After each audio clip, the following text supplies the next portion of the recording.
O Senhor esteja convosco. Ele está no meio de nós. Proclamação do Evangelho de Jesus Cristo segundo Marcos.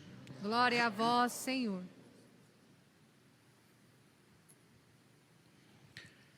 Naquele tempo, alguns fariseus se aproximaram de Jesus. Para pô-lo à prova, perguntaram se era permitido ao homem divorciar-se de sua mulher. Jesus perguntou: o que Moisés vos ordenou? Os fariseus responderam: Moisés permitiu escrever uma certidão de divórcio e despedi-la.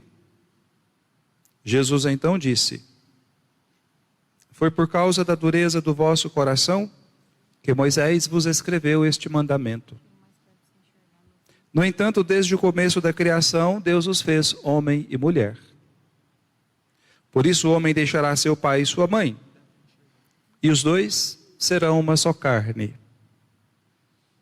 Assim já não são dois, mas uma só carne. Portanto, o que Deus uniu, o homem não separe. Em casa, os discípulos fizeram novamente perguntas sobre o mesmo assunto. Jesus respondeu: quem se divorciar de sua mulher e se casar com outra, cometerá adultério contra a primeira. E se a mulher se divorciar de seu marido e se casar com outro, cometerá adultério. Depois disso, traziam crianças para que Jesus as tocasse. Mas os discípulos as repreendiam. Vendo isso, Jesus aborreceu-se e disse: deixai vir a minhas crianças, não as proibais, porque o reino de Deus é dos que são como elas. Em verdade vos digo, quem não receber o reino de Deus como uma criança, não entrará nele. Ele abraçava as crianças e as abençoava, impondo-lhes as mãos. Palavra da salvação. Glória a vós, Senhor.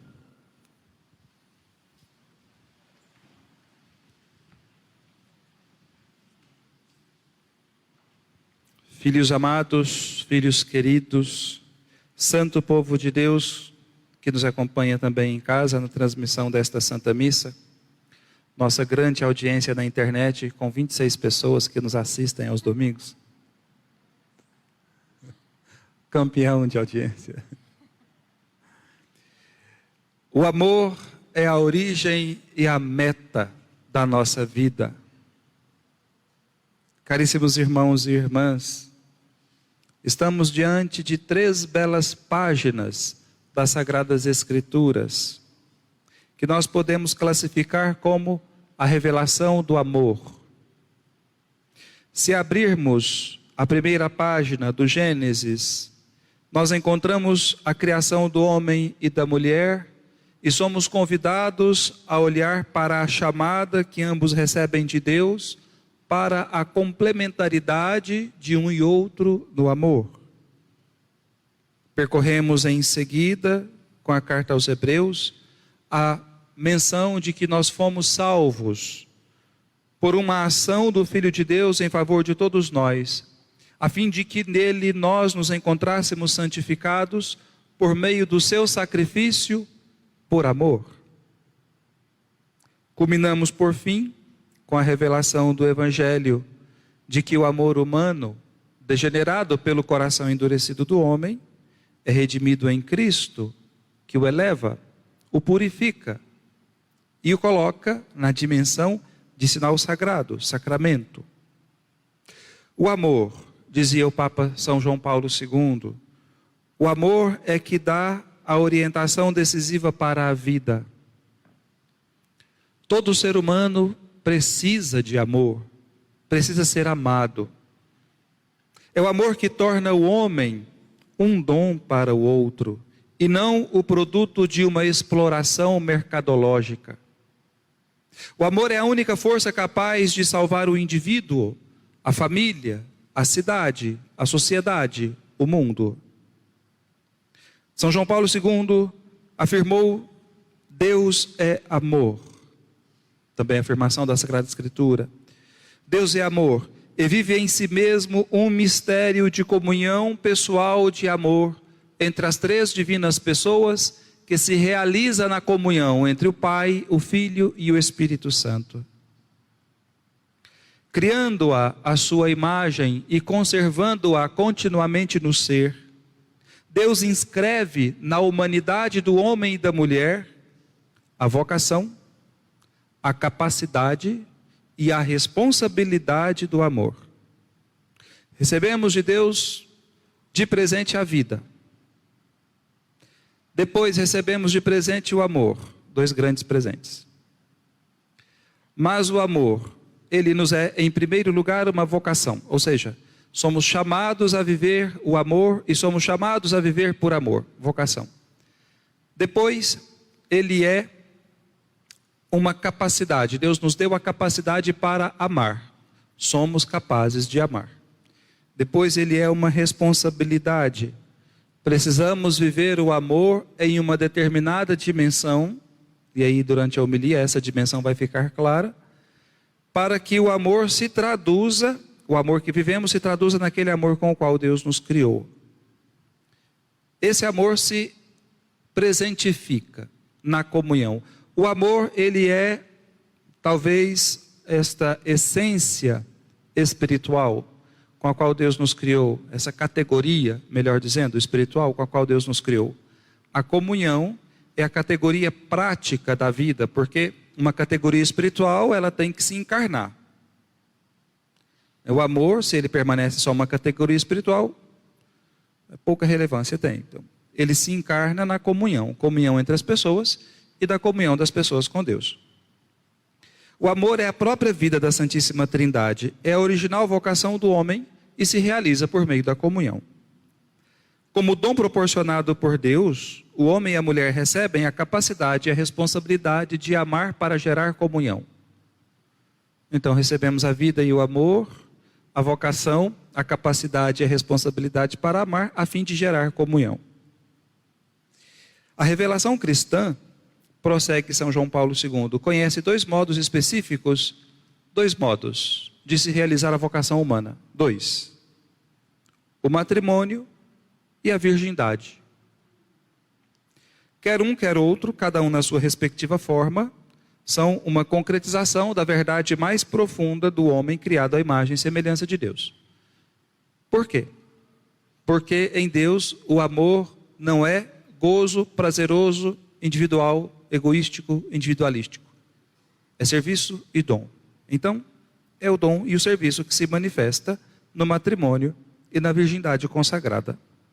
São Tomás de Aquino ensina que todo ser criado por Deus tem três categorias. Essas três categorias participam daquilo que Deus é em si mesmo. Deus é a suma bondade, Deus é a suma verdade, Deus é o sumo bem, Deus é a suma beleza. Ele é o belo em si. Toda criatura tem impressa em si essas categorias divinas. A verdade, a bondade e a beleza, também o homem. Também o homem, por exemplo. Nós podemos nos encantar com a beleza de uma flor, com a beleza de uma planta, né? Com a beleza de um animal.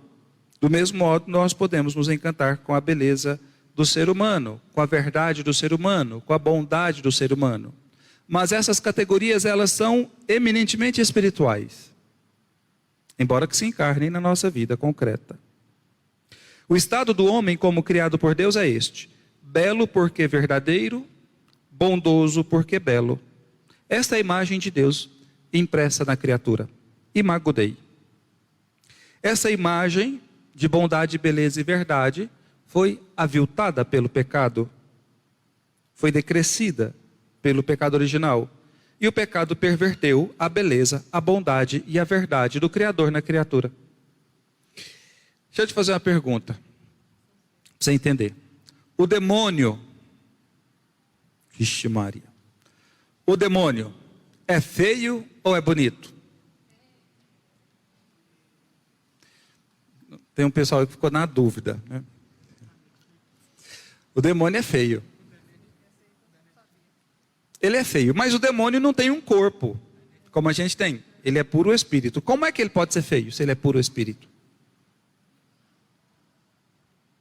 A sua alma é deformada. A alma do demônio, porque ele é só espírito, é totalmente deformada pelo mal que ele optou, né?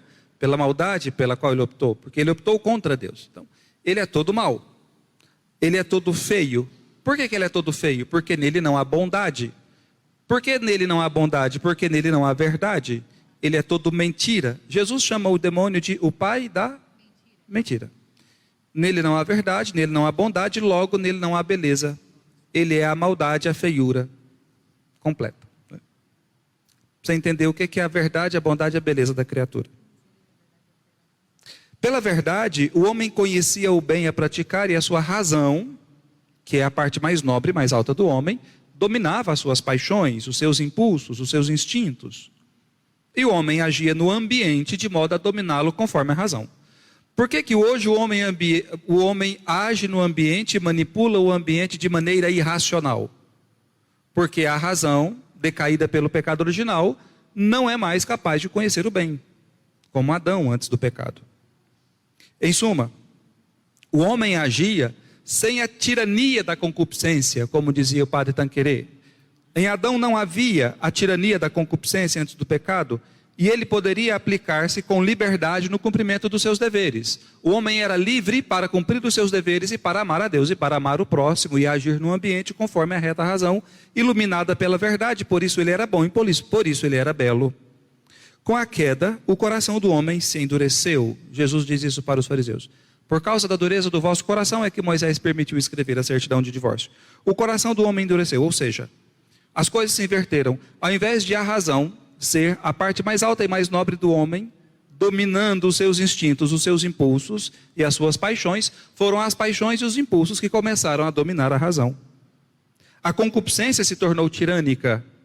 A ignorância da verdade obscureceu a razão e a consciência do homem. E por isso que ele perdeu a liberdade de amar.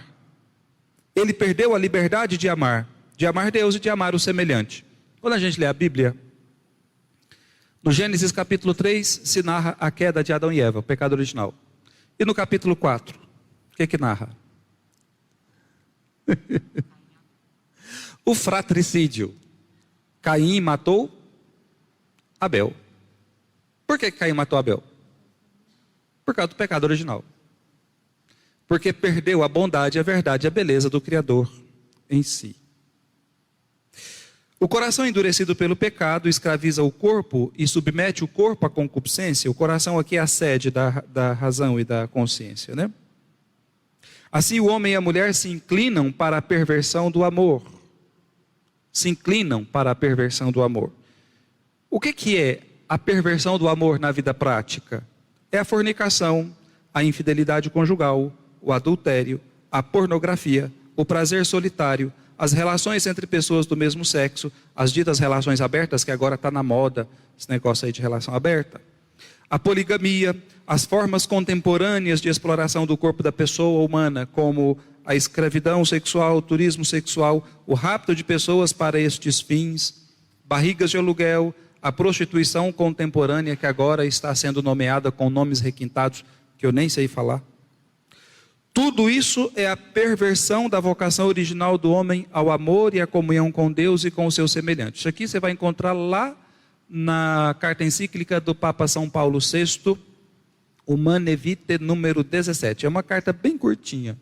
Leia lá o número 17, as consequências da pílula anticoncepcional na sociedade. Você vai encontrar isso aqui lá. O horizonte de Jesus no Evangelho de hoje é o amor como criado e querido por Deus. Este amor tem uma ordem precisa, que é uma ordem justa. Perverter esta ordem é abusar da liberdade, criar a desordem e introduzir a injustiça, o erro e a mentira. Ora, se o amor deixa de ser verdadeiro, justo, belo e bom, logo já não é amor, deixou de sê-lo. Amar a Deus e servi-lo é o fim da vida de todo homem. Está lá no Catecismo da Igreja Católica. Também está lá no Padre Tanquerê. É amando a Deus que o homem alcançará a vida eterna. Deus te pôs nesse mundo para quê? Você veio nesse mundo fazer o quê? Para viver a sua vida? Para ganhar dinheiro? Para construir um patrimônio? Não. Deus te pôs nesse mundo para você amá-lo e servi-lo. Por consequência, amar e servir o próximo. Qual é a consequência do seu trabalho, do seu ganho, do seu salário, do seu dinheiro? Serviço. Se o seu trabalho, o seu ganho, o seu salário, o seu dinheiro não for serviço, o seu trabalho, o seu ganho, o seu cansaço, o seu dinheiro são inúteis. Deus te pôs nesse mundo para amar e servir. É amando a Deus que o homem alcançará a vida eterna e aprenderá a amar responsavelmente o próximo. Porém, dizia São Tiago há 2 domingos atrás, na segunda leitura, as paixões que estão em conflito dentro do homem, a perda da iluminação da razão, o domínio dos impulsos, dos afetos e das paixões, tornou o homem apegado excessivamente a si mesmo, aos bens, às coisas e às pessoas. Isso aqui nós chamamos de afeto desordenado. O apego excessivo a si, às coisas, aos bens e às pessoas. Exatamente aqui, o amor e a fidelidade se tornaram, o amor e a felicidade, se tornaram no século 21 sinônimo de direito. Eu tenho direito a ser feliz. É o que a gente ouve todo dia. Se tornaram objeto de direito, desejo de autorrealização e sinônimo de vaidade. Numa palavra, o que se chama hoje de amor não passa de uma mentira, de uma manipulação infeliz do amor autêntico. É isto que Jesus no Evangelho chama de dureza do coração. O que é dureza do coração? É isso aí. Essa manipulação do amor. Esta é a causa da certidão de divórcio permitida por Moisés, é a causa da certidão de divórcio que foi implantada na França no século XIX, depois em todo o Ocidente católico, inclusive muitos casais católicos utilizam esta coisa aí.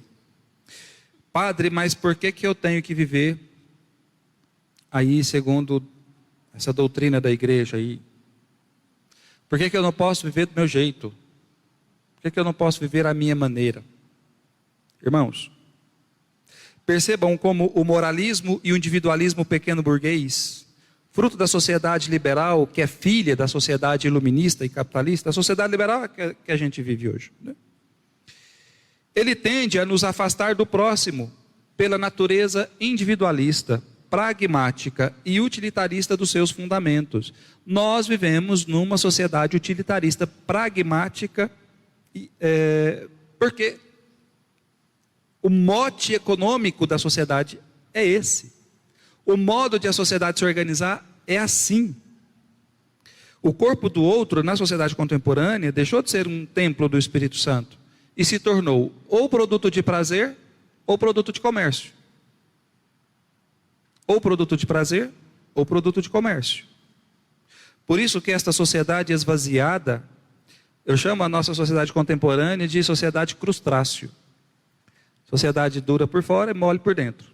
Porque não tem uma coluna vertebral que deixa ela em pé. Essa sociedade nossa, ela está fadada a acabar. Ela está fadada a acabar. Porque uma sociedade esvaziada da sua orientação interior para o amor e a comunhão em Deus, a sua tendência é ser destruída. Porque o nosso inimigo não é o socialismo. O nosso inimigo não é o comunismo. O nosso inimigo não é o liberalismo, nem o capitalismo. O nosso inimigo não é uma ideologia. O nosso inimigo é o demônio. Esse é que é o inimigo do homem, desde sempre, desde a criação e até o fim dos tempos. E não há como resistir às investidas do maligno com salários melhores, casas maiores e carros mais potentes. Eu vou salvar a minha família, de que jeito? Comprando uma casa maior. Eu vou salvar a minha família, de que jeito? Comprando um carro mais caro, maior, mais potente, mais bonito, mais não sei o quê, mais novo. Chega a ser ingênuo pensar assim.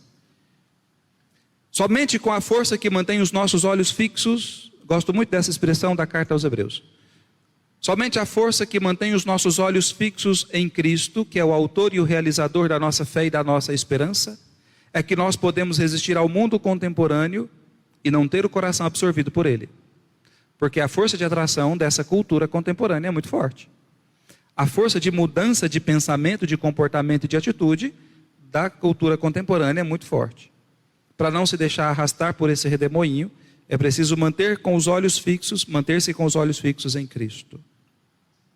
Bom, mas perderíamos o nosso norte se nós ficássemos aqui fazendo apenas listas de pecados e apontando erros, né? É preciso anunciar o Evangelho. É preciso anunciar a Boa Nova, o Evangelion. E nesse ponto me recordava do primeiro escrito de São João Paulo II, Redentor Hominis. Cristo é o Redentor do homem. Cristo é o Redentor do homem. Sim, de todo homem e de toda a criação. Após a queda dos nossos primeiros pais, somos todos herdeiros do pecado, em maior ou menor grau, e descendo até o profundo das consciências, onde ecoa a voz de Deus, e tocando o mistério profundo do homem criado à imagem e semelhança do amor, é que devemos anunciar que Cristo Redentor penetrou de uma maneira singular no mistério do homem, e o elevou a partir do seu duro coração, a compreender o amor com o qual fora criado, e a comunhão a qual ele é chamado. Ele é o homem perfeito, que restitui aos filhos de Adão a semelhança divina deformada pelo primeiro pecado. Já que nele a natureza humana foi redimida sem ser destruída, foi elevada, ele também em nosso benefício nos deu uma dignidade sublime, que é de sermos filhos de Deus. Aqui o sacramento do matrimônio encontra a sua altíssima dignidade, como expressão. Aqui a gente entende o que São Paulo escreveu na carta aos Efésios, capítulo 5. O matrimônio como expressão do amor fecundo entre Cristo e a igreja. Esta união indefectível, esta união indissolúvel, gerador de vida e de comunhão, celebrada através da nova aliança em seu sangue derramado na cruz. Aqui também o amor humano encontra a redenção da tirania da concupiscência e se eleva para o dom generoso de si, a fim de doar a vida e gerar vida. Nesse contexto, disse o Papa São João Paulo II, é absolutamente irrenunciável a educação para a castidade como virtude.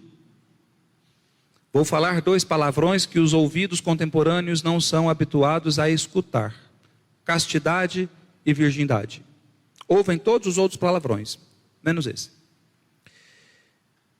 É absolutamente irrenunciável a educação para a castidade como virtude, que desenvolve a autêntica maturidade da pessoa humana, capaz de respeitar e promover o significado nupcial do corpo melhor. Os pais reservarão uma particular atenção e cuidado, discernindo os sinais do chamado de Deus na vida dos filhos. Às vezes há um filho que tem a vocação para a vida consagrada, a vida religiosa, e educá-los-á para a virgindade. O filho na vida do casal não é um atrapalho, uma pedra no sapato. Somente uma sociedade doente é capaz de matar o bebê indefeso no ventre das suas mães. Não posso aceitar isso como normal. Somente instituições governamentais demoníacas são capazes de promover e defender aborto. Somente governos imorais são capazes de promover a esterilização em massa. Somente uma sociedade corrompida e doente vê o filho como um direito, barriga de aluguel como um comércio sem maiores implicações morais e fertilização in vitro como progresso. Essa é a sociedade que matou Charlie Gard e Alfie Evans no Reino Unido. E é a mesma sociedade que matou o amor com a pornografia. Ao homem ferido de pecado, ou seja, todos nós, é que se dirigem aquelas fortes palavras de São João Paulo II, no início do seu pontificado: abri os corações para Cristo, abri de par em par as portas a Cristo.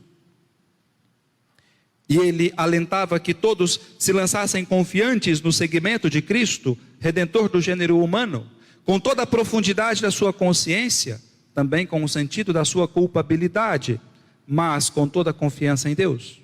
Esse é o Evangelho, este é o anúncio, com toda a confiança em Deus, que redime o homem decaído, através da vida do Cristo homem, que aponta-nos o verdadeiro sentido do amor: amar, ainda que não se seja amado; servir, ainda que não se seja servido. Recomendemos, portanto, caríssimos irmãos e irmãs, nossas famílias, a família de cada um de vocês, as famílias da nossa paróquia, a proteção e a intercessão de Nossa Senhora e São José.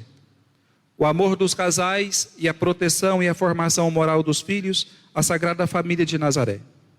E a integridade daquela família de virgens, a formação do coração humano para o amor autêntico, como expressão do dom de si a serviço de Deus e a serviço dos outros.